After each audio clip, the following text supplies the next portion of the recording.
Morning, everyone. A little loud today, but I'm here and present. So good to have everybody here today. Such a beautiful day in the neighborhood. We have some people returning with us today that have been in here forever. Here, Peggy Lyles is here. George Ann Kite is here. Why don't you come sit up here with the rest of the practitioners? So it's great to see everybody today and people that haven't been in here a while. It's great to be here, and we like to start with some music, and here's Astra Fox opening us up.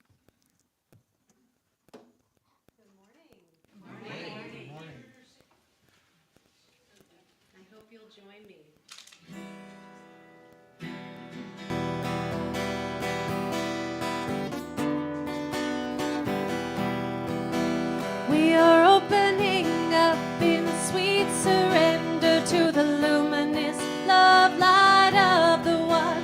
We are opening up in sweet surrender to the luminous love light of the One.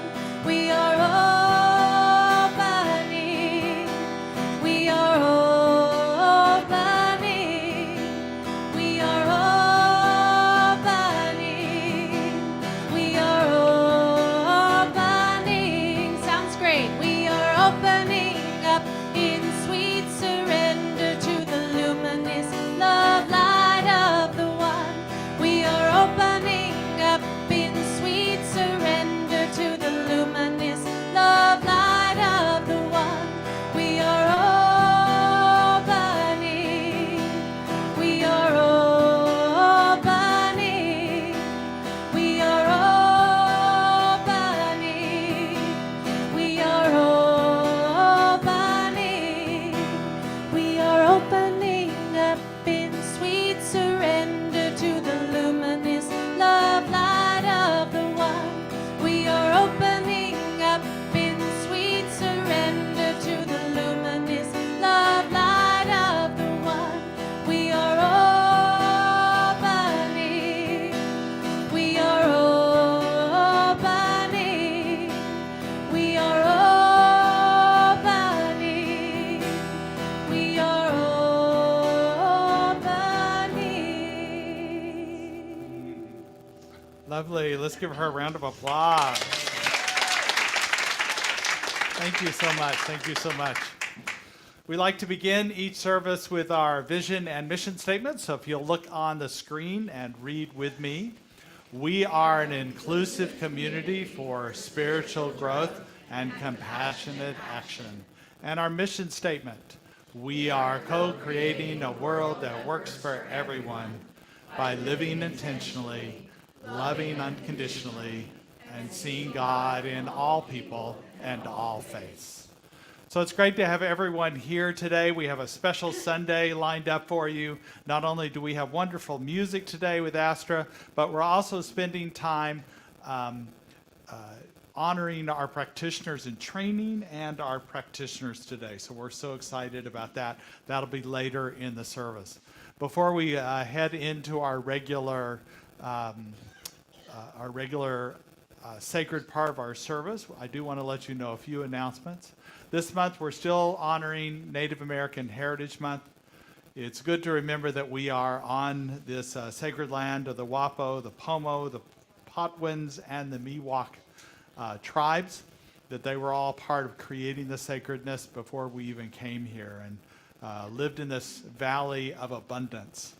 It's also, as part of that, not only honoring their tradition, but remembering the ancient wisdom that they were, that they knew as who they were as part of their life. And now we're beginning to remember that, as well as all the ancient wisdom that our center is so much a part of, that we continue to remember. So we just bless that and our tradition as we honor their tradition. We have a lot of events coming up. It's that kind of year when your calendar starts to fill up with different things, so we want to make sure and let you know what's going on today, being Practitioner Sunday. December 3rd, which is the first Saturday in December, we're going to have a Christmas decorating party. So we're going to put up trees and put up boughs in here and make it all Christmas holiday-like. So if you could be a part of that Saturday, I don't have a time there, do I? But we're going to start at 11 a.m. So if you could just put your name, there's a sign-up sheet at the guest table, and I'll make sure that you are filled in with information. But it would be great to have you as part of that December 3rd. And then December 4th, we're having Timber Hawkeye. He's a guest speaker. I'll talk more about him in a minute. Los Posadas is on the 16th. And also we're having each Sunday, we're celebrating different religious faiths in this holiday of season, this celebration of season and season of light. So on the one Sunday we're doing talking about Diwali and, or Diwali, is it Diwali? Diwali? It's Hindu, Diwali. And then the solstice is on the 21st, and we're going to do the Hanukkah Sunday on the 18th, going out of order here. And then above all, I want you to know that Friday the 23rd, we're doing our traditional candlelight services. The practitioners are readying their parts and preparing for that. That'll be an exciting evening at 7 p.m. And then on the 25th, it's the Christmas Day. We're going to have an unplugged Christmas. So just very low-key and formal, no music, just sit down and have a conversation about what Christmas means to you. And then New Year's, we will have full services on New Year's Day and have burning bowl ritual. And then your far calendar is the MLK celebration that's on January 15th. There's children and youth are already writing essays as part of the MLK that Brad Wagon Connect back here helped get started in the public schools. And they're writing their essays, and they're going to be judged, or they're going to be read at the commemoration on the Sunday the 15th. You'll hear more about that in time. But let me talk a little bit about Timber. So that's the Christmas decorating party I talked about. So it says 10 a.m. I think we're going to start at 11 a.m. as I think a little later in the day. But Timber Hawkeye, he's a Buddhist teacher and author. Really unique perspective that he brings, that he is a simple life he advocates for, but was in a monastery for a while, but realized he couldn't help others and model people what a spiritual life is about in a monastery. So he left the monastery after a year and is now going around writing books and speaking. And here's a little YouTube video of him. I envisioned a very simple guide to being happy. And in it, just 2 words: be grateful. Be grateful, because gratitude has a way of turning what we have into enough. And that is luxury. That is being rich. So you can see how simple his teaching is. If he wants to write a whole book and there's only 2 words in it, it sounds like an easy book to read. But he'll be speaking during the service for part of the service and be here for after the service, just as an informal conversation that he'll have in here. So I'm excited to hear about that. We are starting our youth program for ages 4 to 12. If you have any younger children, they're welcome to stay with a parent, with a guardian, and be part of the program, but it's hard for our volunteers to have all those, such a wide variety of ages. So generally ages 4 to 12. And then I wanted to give you another update on this. I haven't been talking about this lately, but we still had cards of intention come in. And the last place I left you was that our total was 88,400. Well, they have continued to come in, and I'm happy to say it's now risen to 115,000. So well done. The balloon is up and flying. It is thriving, so we're excited about that. And please know that we're always here for you for prayer requests of any kind that you might have, any concerns you might have. You can either stay here to pray with practitioners after the service or to fill out prayer requests, or we also have online requests that all of you that are online can fill out now if you so wish. Anytime during the service, you can do that. So thank you for being here today. Thank you for being a part of this honoring day we have. And now we begin the sacred part of our service.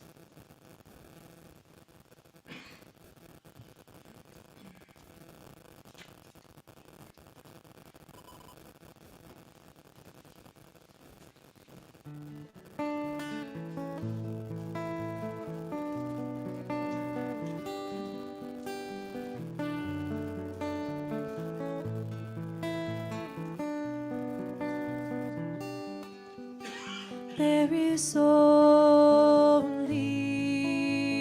one. There is only one. There is only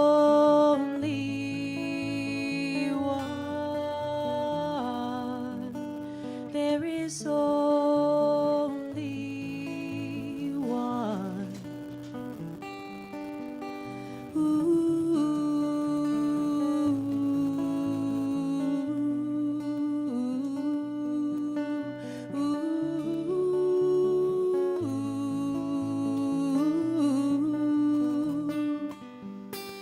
There is only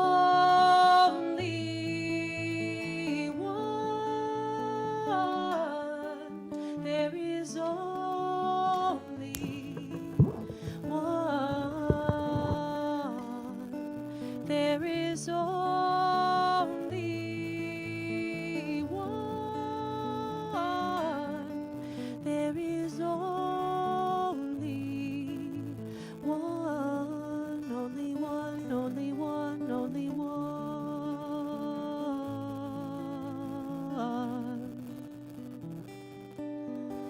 There is only one.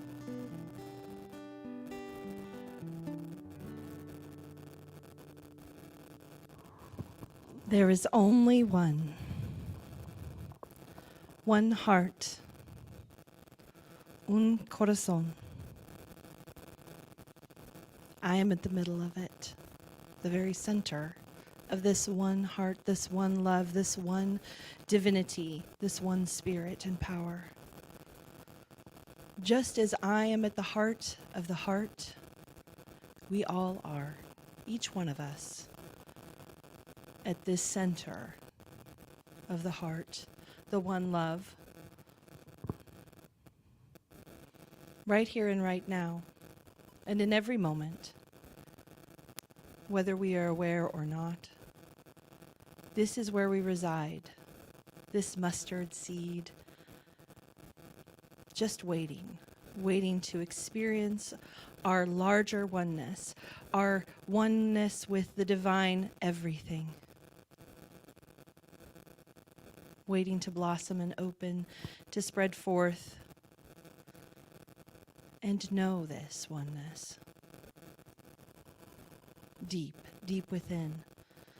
In all our dealings, in all our words and affairs, in all of our bodies and beings. So as I know this is the truth, the absolute truth of what is happening in this moment and every moment in the divine now that is always happening, I proclaim it. I proclaim that this is the awareness of each one of our hearts. And we are opening deeper and deeper to it right now. I celebrate this in great gratitude and know that the law comes to meet this word and only says yes in response. And so it is. Welcome and good morning. I am Georgia Davis, a grateful practitioner here at the Center for Spiritual Living, Napa Valley, and also a ministerial intern with Reverend Jay Lang, and here he is. Thank you, Georgia.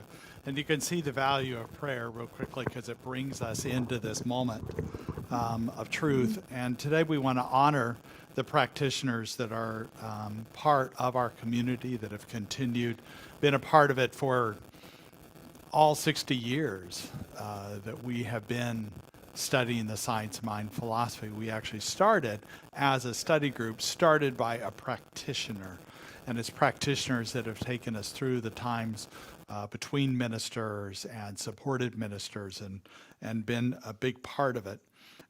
In some ways, we are all practitioners because we all practice the presence.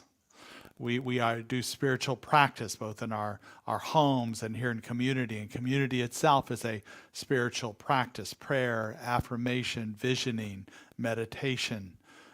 These are all spiritual practices. And professional practitioners, licensed practitioners, go through an intensive 2-year process. Among classes that they have to take even to be prerequisites to start the 2-year program. And so it's an intensive study, and in that, practitioners gain this deep sense of, first of all, how to apply principles in their life, and the art and science of affirmative prayer. During that time, although they're focused on learning certain things, what happens is their consciousness is raised, and that they are what we call the healing arm of the center. Healing arm of the center, meaning that they're not doing the healing, but they're allowing Spirit to come through them to reveal the healing, to reveal the greater truth. And we're so honor our practitioners today in all that they do. But before I honor practitioners, I want to honor our practitioner students, because a year and a half ago, we had several people commit to a 2-year process to become a practitioners. Now, some, because of life circumstances, have not continued the second year, and I want to honor those that are currently in the class or just finishing up the first third of their class there. So their first year, and now they have 2 more terms left in the spring, but I want to honor all of them. So as I call their name, if you could come up to the front and stand in front of the stage.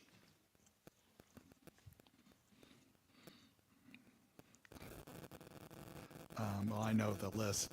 Dana Adams.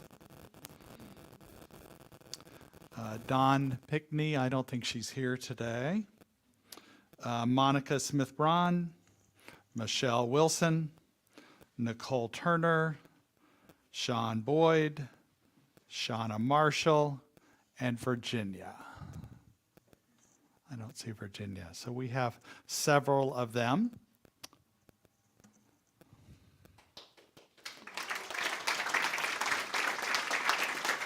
So there are 8 in total, and they will continue their classes and then take a test at the end. Did I tell you about the test? And so we just honor how we'll have, about 9 months from now, we'll have 8 new practitioners here. So exciting. So thank you for your commitment and for your commitment to spiritual practice and opening to your consciousness unfolding in perfect ways. So let's give them another round of applause. And you may go ahead and take a seat.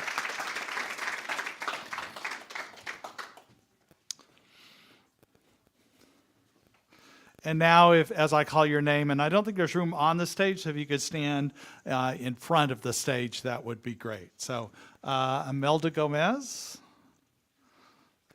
Martha Martinez, Georgianne Kite. Just stand in front of the stage there, that would be, but yeah, so there's room for everybody there. Georgia Davis, Laura Keller, Luann Whale, Michael Coleman, Peggy Usack, Diana Browning, Janet Champion, Dale Carr, and Peggy Lyles.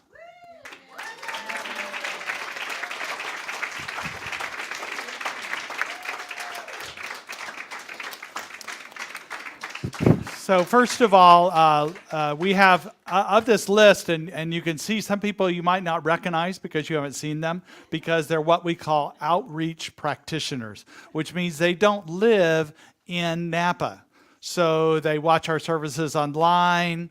They're doing work in the community they are. So we know they're not going to serve at this center, but we know they're going to serve in the community they are. So this includes Georgianne Kite, who lives in Oklahoma. Peggy Lyles, here if you could raise your hand, who lives in Folsom. And also Luann Whale, who lives in Montana. And I think that's our other outreach. Oh, and Brunessa, I forgot, I ran right by her name, Brunessa Kunitz, who has decided to step back from active service here in this community, but is starting a teaching chapter in where she is in South Bay. So we're excited to have her as part of that too. So we won't see her as much. So we honor our practitioners who are doing outreach work as well. So just coming from the, first of all, Dale Carr, if you remember last year, we did a ceremony for her. She is our emeritus practitioner here. We have more coming on board soon, but she is in active service here, Dale Carr. Imelda, Imelda Gomez, who runs our Spanish-speaking service, and you've been a practitioner for 3 years? Almost four. And Georgia Ann Kite for 8 years. Georgia Davis, who's a ministerial student, adds to her level of learning and consciousness, and she's been a practitioner for 5 years. 7 years. Okay, 7 years. Laura Keller for 8 years. Michael Coleman for 8 years. I'm going to skip Peggy for a moment. Diana for 19 years. Janet for 19 years. And Peggy Usack for, I think it's also 8 years? 2006. Right. But there was, yeah. Okay, so that's, I don't know, for 16. Thank you. Thank you. So let's give them a round of applause. So I just honor these practitioners because of what they do, not only here at the center, but in their daily lives. They are a conscious presence that knows the oneness, that knows the truth, that knows that there's always another way to do things other than to be oppositional. My favorite phrase from Ernest Holmes is always to be for something and against nothing. And I know that's what these practitioners do when they step into prayer, when they step into their greater truth in affirmative prayer, that they know that they are for something. They are turning away from the condition and knowing the truth of situations. So let's give them all a round of applause.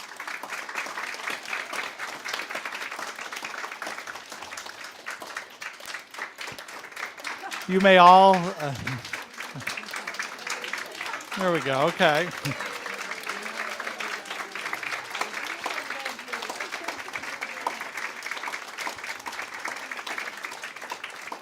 All right, you may sit down except for Peggy Lyles.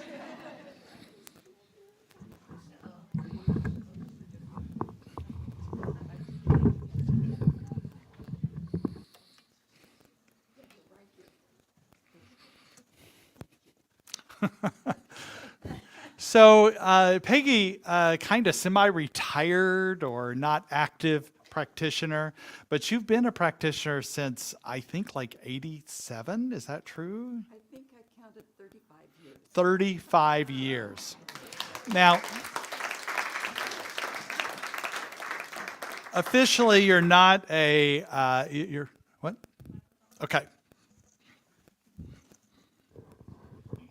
They want you to have one of these. So can you say the number again then? How many years have you been a practitioner? 35. Yeah. So officially, you gain emeritus status after 20 years, but she hasn't been here for a number of years, so we didn't have an honor for her. And I just felt it was a miss because she was such a part of this community for so long. I didn't realize how much because when I came here, you had already moved to Folsom. That's where you are now? Shingle Springs is up above a ways. Okay. Closer to the mountains. Closer to the mountains, okay. But Mary Ward, our administrator, kept saying, well, Peggy did this, Peggy did that. And so I began to get that how important you were to that.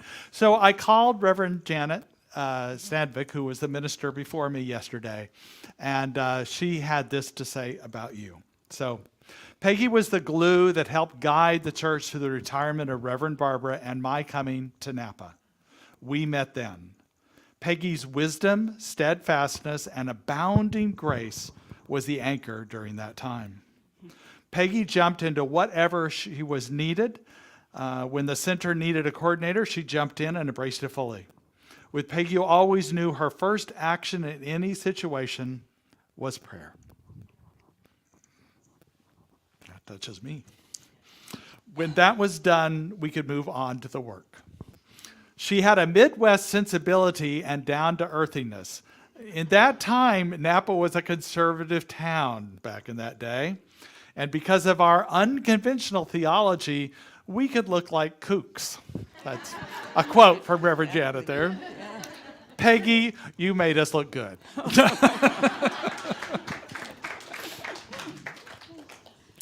I am so pleased that you are recognizing Peggy today. She is so foundational to the center. To me, she was a friend and a support. We laughed and cried together and shared our deep love of Science of Mind. So Peggy, accept this recognition and all the love and appreciation that is here for you today. It is well deserved. Your prayers touched so much for us for so many years. You saw us through the ups and downs of life, and you never faltered to taking us back to prayer through it all. God bless you, Peggy. You bring your deep spiritual awareness wherever you are and to whatever is before you. Thank you, thank you, thank you.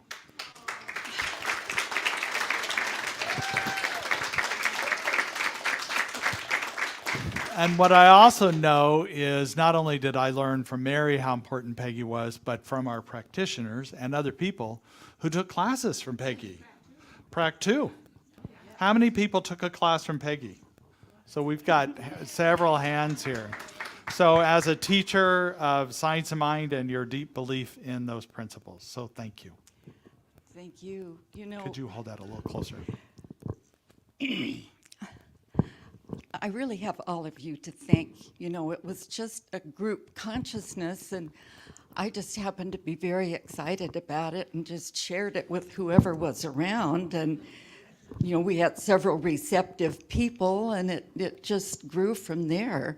And Reverend Janet, bless her heart, was very good at seeing the good in people and then kind of not looking so much at the other.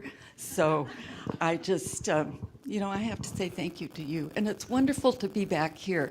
Napa is very special. Napa Place, Napa Valley, and then the church on top of it is just wonderful. Thank you.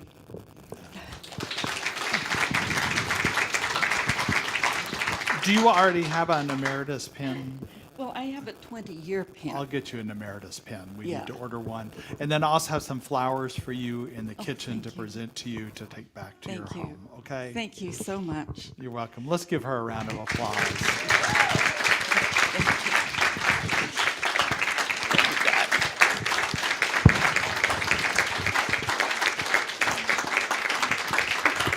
Yeah, thank you so much.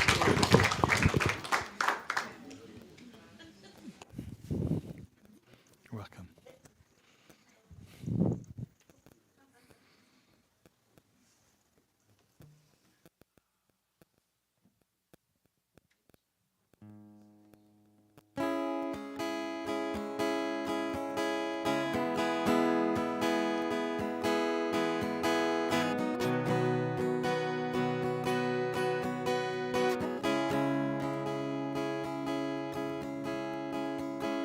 Now is the time when I let go of my fears, inhibitions, and sense of dread.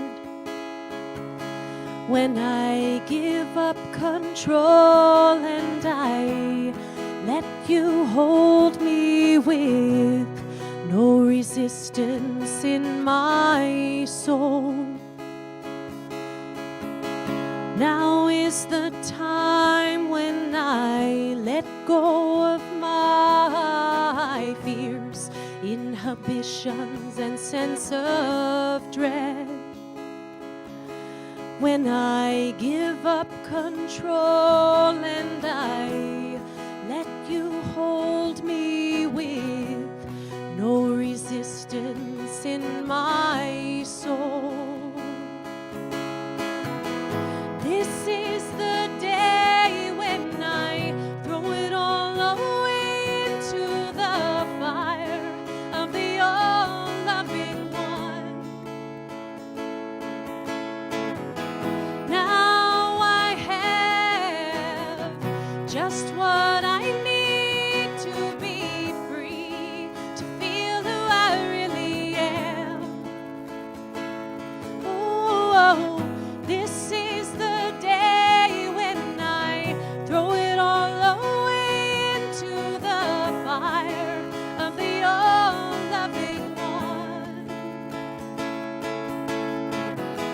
Now I have just what I need to be free, to feel who I really am. Here is the place where I fall into grace and release into the sweetness of your love. I surrender and I remember the light and the beauty that I am. Here is the place where I fall into grace and release into the sweetness of your love. I surrender and I remember the light and the beauty that I am. This is the day when I throw it all away into the fire of the all-loving one. Now I have just what I need to be free, to feel who I really am. This is the day when I throw it all away into the fire of the all-loving one. Oh, now I have just what I need to be free, to feel who I really am. Now is the time when I let go of my fears, inhibitions, and sense of dread. When I give up control and I let you hold me with no resistance in my soul.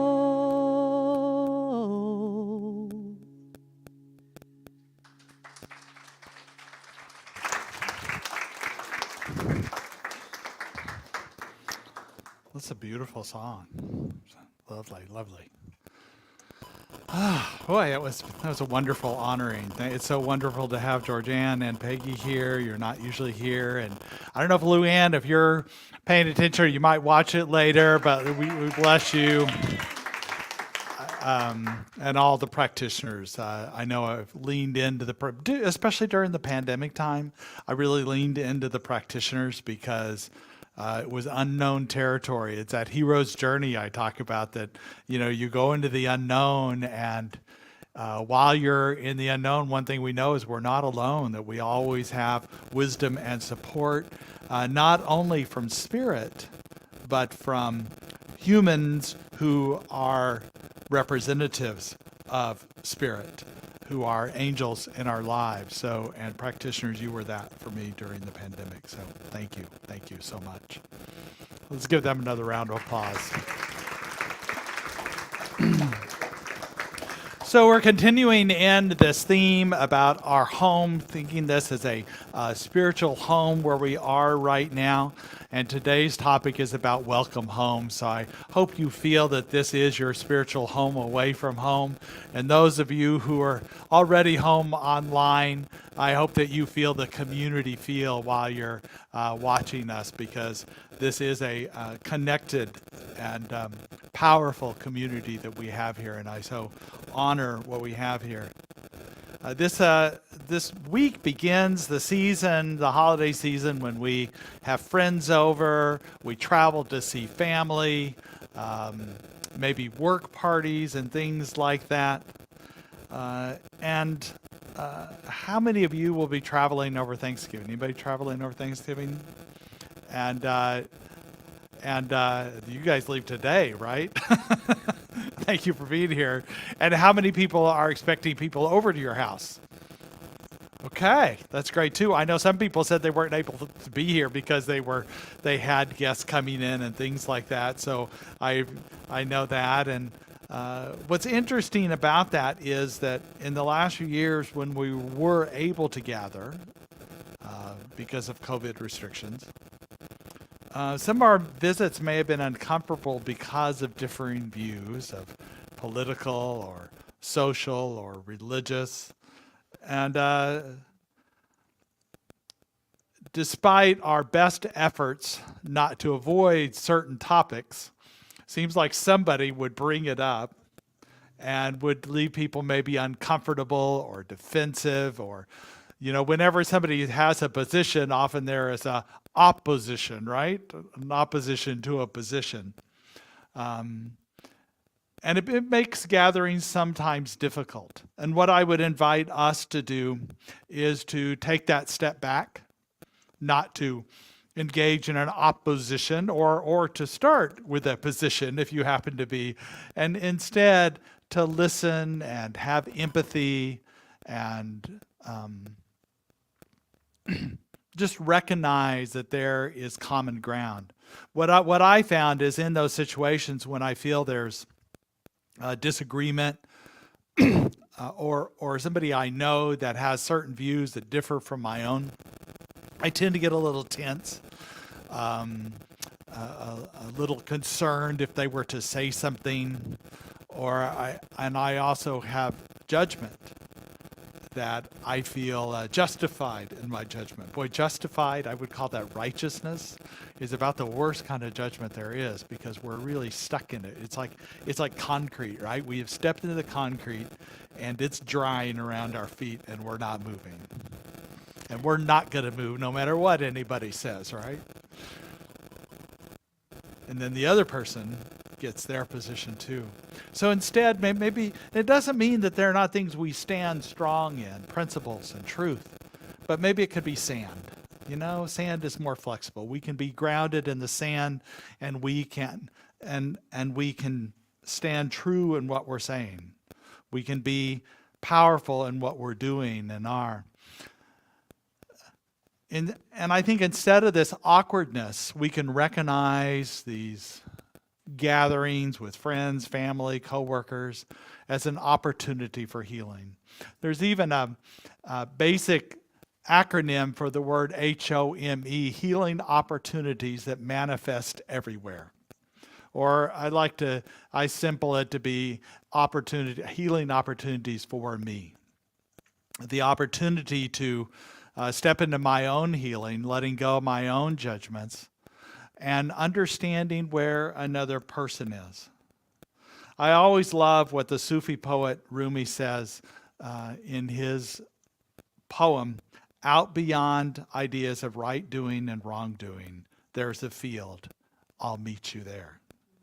When the soul lies down in that grass, the world is too full to talk about. Ideas, language, even the phrase each other doesn't make any sense. Even the phrase each other doesn't make any sense. So let's find that field in our own home, in the homes we visit, in gatherings we have. Let's recognize this opportunity for healing, this opportunity to be connected and find common ground. Because I know personally, when I let go of that judgment, when I let go of that tension I have, and I'm open to the possibility, then I also know that's leaving room for spirit, leaving room for healing to happen. And I'm continuing to just love this book by Sean Genwright, this book called 4 Pivots. And another pivot I'm going to talk about today is the third one that's called From Problem Solving to Possibility Thinking. And problem solving, the problem we see often leaves us fixed in the concrete. and not able to move into possibility.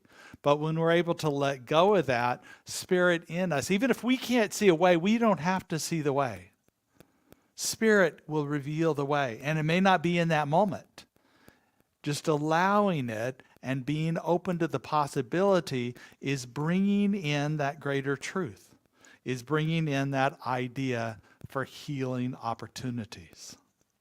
So when working with this idea that Sean talked about, what I recognize, it's one thing, it's important for us to reimagine ourselves. The full title of his book is The Four Pivots, Reimagining Justice and Reimagining Ourselves. And he's quick to point out we cannot reimagine justice or reimagine a country, a world that's not as divided until we reimagine ourselves to begin with. To be willing to be flexible and change. Yes, there are things that we stand on, truth that we want to be clear that that is something, and that has to do with human rights and the way we treat each other. And we can be open to the way we do it together. The idea of how I think that should be done may be different from the way you think that wants to be done. But in truth, we have that commonness. We don't want people killed in a school or a nightclub or anywhere else because of their ideology or for any reason. And everybody agrees with that idea. We just need to find a way to go forward in this way through possibility. That we open up. A lot of people, when you think of possibility thinking, people think of the tech companies in San Jose, but they did not start that innovation. I mean, we have inventions like the printing press and the car and the plane long before that. And let's go back even to the beginning, to the indigenous tribes that held within them the wisdom of oneness and connectedness to the earth. The whole idea of Thanksgiving, I think, has taken on new meanings for all of us. And especially considering the story that we were told as a child. And it's not about guilt about how that happened, but it's about acknowledging what happened. And that the European settlers came in and learned from the Native Americans how to survive here in the Americas, how to grow, how to fish, how to hunt in all of the Americas. And they learned that intelligence, but they missed the wisdom that was inherent in the way these Native American tribes lived and what they believed, and in their spiritual practices and that they did that affirmed the oneness, because they were not seen as human. Nor were the Africans that were brought over here for slavery. They were not considered as human. And I think that's what we all need to do. We can't depersonalize anybody, even in our own judgments. We tend to depersonalize certain people that believe certain things. And we need to find the humanity that is present. Because all people have an inherent intelligence and intelligence wisdom that is available to us at any time. At any time. And what I know is that we are never alone on our journey. We are never alone. When we talk about the hero's journey that I talk about it all the time, but I talked about it a couple of weeks ago. And we talked about the idea of leaving home and returning home, but to return home, that we go through certain trials and tribulations. And once again, this cycle can be on a day, it can be an hour, really, or it can be a lifetime of going through this. But the importance about the trials and tribulations is along that initiation, that time of ordeal, there are always helpers there. There are always angels, like I talked about earlier, our practitioners, other people that are messengers of spirit. Whether they intend to be or not. Isn't that interesting? People that have given me certain things that I needed, it's like they were unconscious to the fact that they had just given me a key, something I needed. Some truth about this life that I just needed a certain wisdom. But I've also found that wisdom in meditation, in my spiritual practice, in my affirmative prayer. And I know all of you at different times have found this kind of intuitive wisdom that comes when we ask for it, when we're willing to be connected, when we're willing to open up to the greater truth of who we are and how that opens up. In Centers for Spiritual Living, we talk a lot about the law of attraction. You've been hearing that for a long time. But at times I struggle with the law of attraction because my intentions, A plus B, doesn't always equal the C that I am looking for. What I do find great value in is something I call the law of allowance. And that the law of allowance is about accepting what is in this moment and allowing Spirit to come through me to create that which I seek. I am actively intending, wanting to attract a certain experience, but I let go of the form.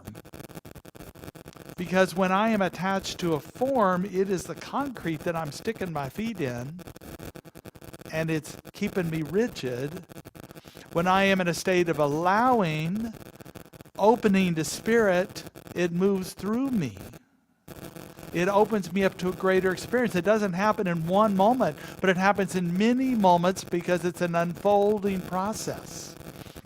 And in this trials and tribulation, any story you hear, whether it's Dorothy and the Wizard of Oz, or Harry Potter, or any spiritual teacher like Muhammad or Buddha or Jesus or Mary, the mother of Jesus, they weren't attached to the form. They couldn't be because they wouldn't have been able to predict what happened. They allowed this wisdom to come forth.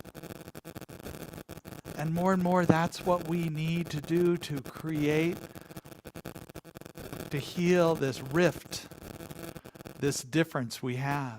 And more people are coming to it. A recent poll said that 75% of people living in the United States describe themselves as spiritual. 75%. Now, some of those are spiritual and religious. Some are spiritual, not religious. But 75% describe themselves as spiritual. That's hope to me.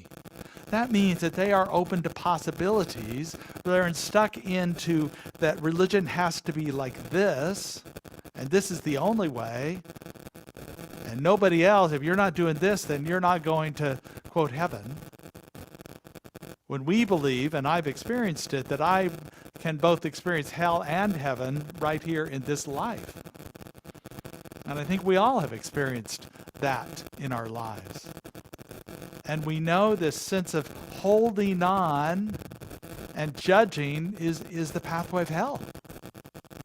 I don't know if you've heard this story, but it's a good story that I've heard here before. And forgive me for saying it again, but the story of the samurai who went to a master spiritual teacher, and this samurai said, "I'm ready to let go of my violent ways, knowing that I need a spiritual path." And so the spiritual teacher said, "Yes, please come and listen."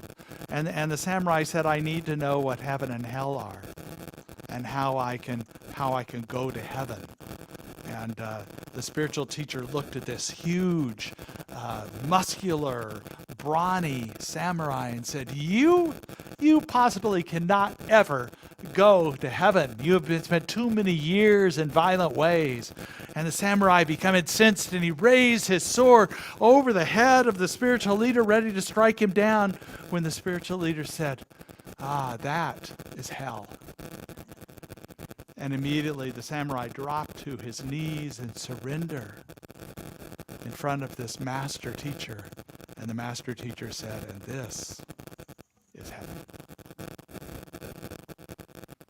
So we have a choice whether to live out this way and deeper connect, but allow this sense of a possibility. So what I invite us to do is let's remember home. Let's remember to be home. Let's remember that all of our lives are about healing opportunities that manifest everywhere, or healing opportunities for me. Opportunities to heal, opportunities to listen, opportunities to open up. The great story that Sean Ginwright, that I was so impressed with his story. So here's a black man living in Oakland, and he grew up in, I think it's Southern California, playing football. And he played football with a man named John, and they nicknamed Big John because John is big. And great football player. He went on to play at college level and some semi-pro, really good as a high school coach now in Southern California. And Sean kept up with it because they had been athletic on the same team. They kept up their connection. And one time Sean posted something about justice and on social media, and John responded in a way, something to the effect of, well, you know that social media constricts conservative viewpoints, and went on to express some views that were different than Sean's. And Sean, because he didn't want those posts on his social media, blocked him, like we do, right? We just block people out. But as he started writing this book, 4 Pivots, his team really encouraged him to reach out to John to interview him, and he didn't want to do that. But he realized if he really was about wanting reconciliation and healing, it was necessary to do that. It was not necessary, but it was being called for, let's say that. So he reached out to Big John on the phone and said that he wanted to interview him to find a way to create a better society. And Big John said, hell yeah, I'll come. So they got together, and John began to express to him about his fear of losing his First and Second Amendments, free speech and the right to bear arms.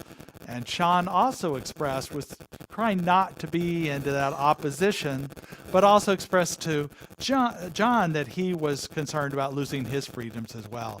And he also said he was concerned about how healthy divisions and debate and engagement about what constitutes a citizen and a human being, that we might lose those because we're entering a space where we aren't able to have those conversations in respect for each other. And Sean thought about that for a little bit, or John thought about that a little bit, and then he started going on about fixating on a particular person he thought was evil. And Sean listened to that without trying to be oppositional to that. He began to reframe this particular person and say, well, what if this person had a child who was sick, like I know your child was sick, who had a heart defect for a while? Would that change your view of it? John thought about that, and he goes, yeah, it would. I wouldn't want to say anything bad about someone who went through that kind of struggle, because I know it was so hard for me and my wife. And it began to shift things. Now, Sean ended this conversation in his book saying he didn't think John would ever vote for a progressive candidate.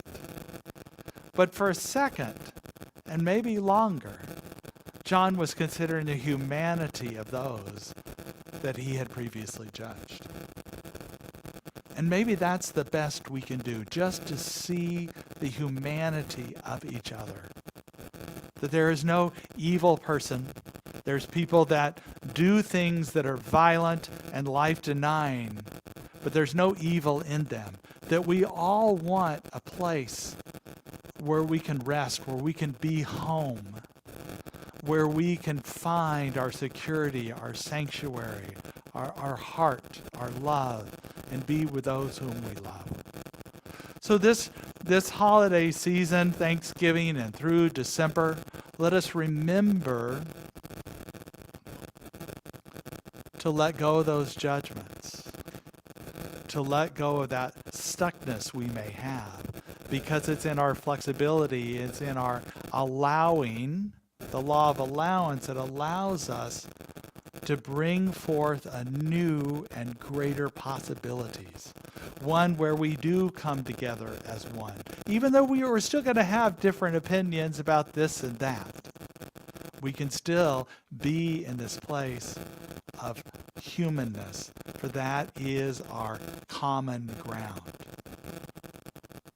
that we seek to love and we seek to be loved. Let us go to prayer.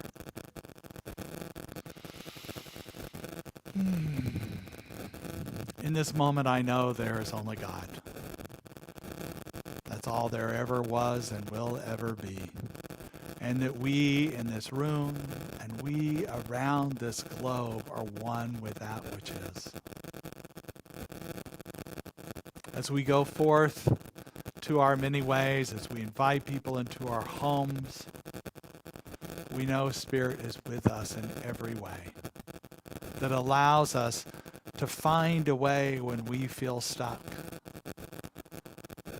to heal that which we seek to be healed, and gives us opportunity to learn and grow and be, and remember our own humanity as well as the humanity of all people. And for this, we're so, so grateful in this moment. We let this word go into the law, knowing it is already so. And so it is.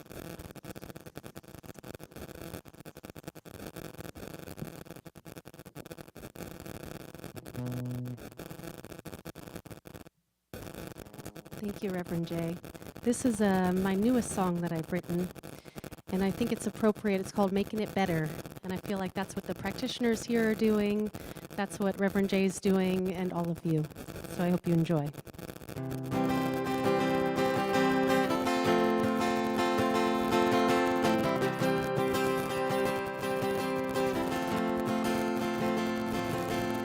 Better than it ever was before.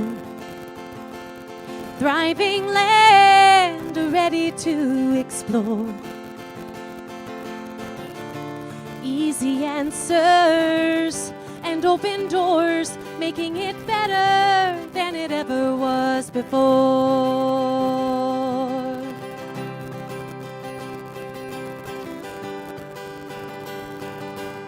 Better than it ever was before.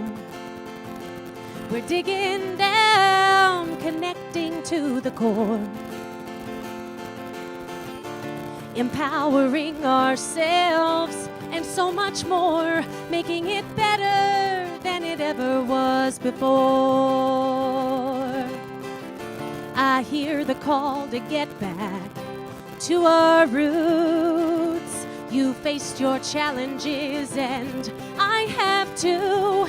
There's simply nothing that we can't do. Coming together, creating something new, making it better than it ever was before.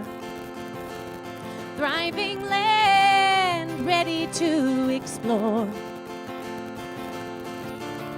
Easy answers and open doors, making it better than it ever was before. So much better than it ever was before.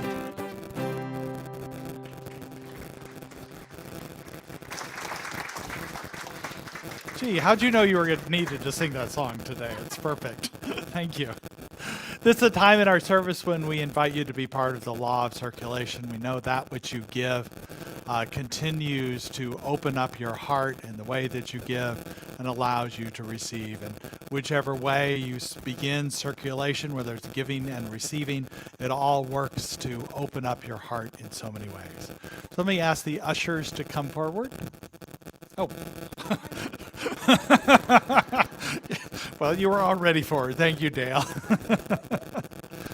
As we bring to our heart with our hand either that which we're giving today with financial contribution, or or it's whether it's one of love and care, or perhaps you've already given online in the many ways that you can give. Let us affirm this sharing of abundance together.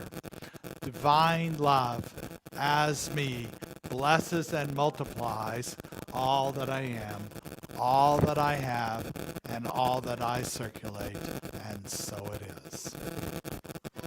Oh, yes. so thankful. Ooh, I am thankful, so thankful. Ooh, I am, I am, I am. I am, I am, I am. I am so thankful. I am thankful, so thankful. Ooh, I am thankful, so thankful. Ooh, I am, I am, I am. I am, I am, I am. I am so thankful.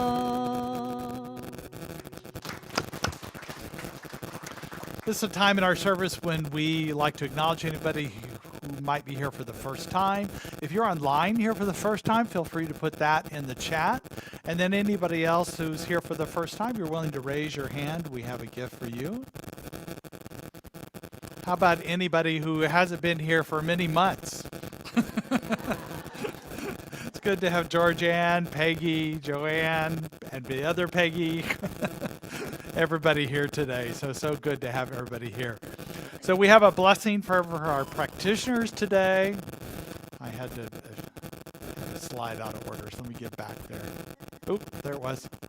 For our practitioners and for those people who have been here for a while, everybody online, we say, we bless you today, knowing that the peace and happiness you seek is also seeking you. We honor your inner radiance as you let your light shine in the world. We are grateful for your presence in our community, and so it is. We will have a reception after this for our practitioners. We have some cupcakes and coffee and just time to celebrate and have conversation out in the courtyard out there. Also, the sign up for the Christmas decorations on December 3rd if you want to be part of that party. That'll be fun to do. And I think that's about all. Let's stand up for the congregational affirmation. Repeat after me. Something wonderful is happening through me right now. I'm led by Spirit. I'm guided by wisdom. I'm protected by love. I am here to be a blessing. I'm so grateful. And so it is. And we have a new closing song now. And before you start, the practitioners are in front. If you want to stay for affirmative prayer, feel free to do that. I'm going to sing it a couple times so you'll get it.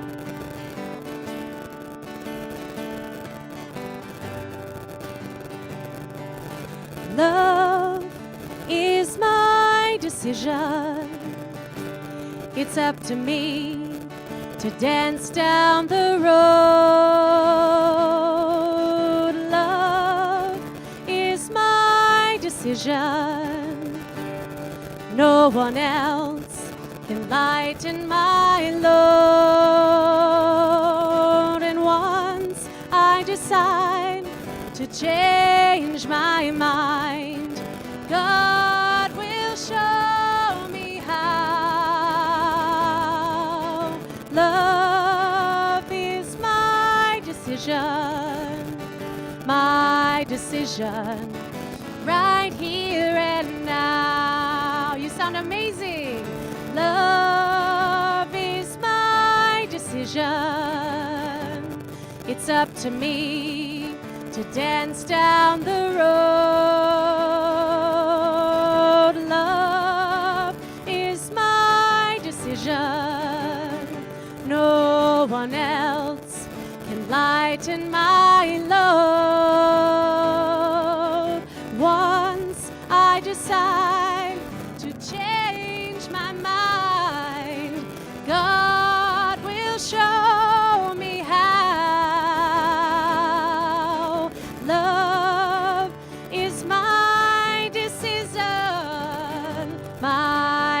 decision right here and now. My decision right here and now.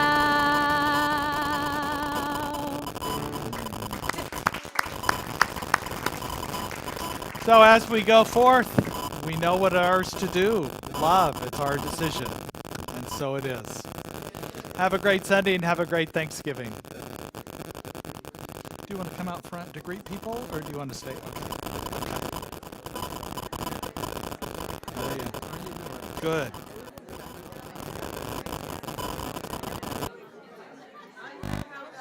Hey. Mm-hmm. You're included in that. Thank you. Sounds familiar, but not right off. That's what I was thinking. Yeah.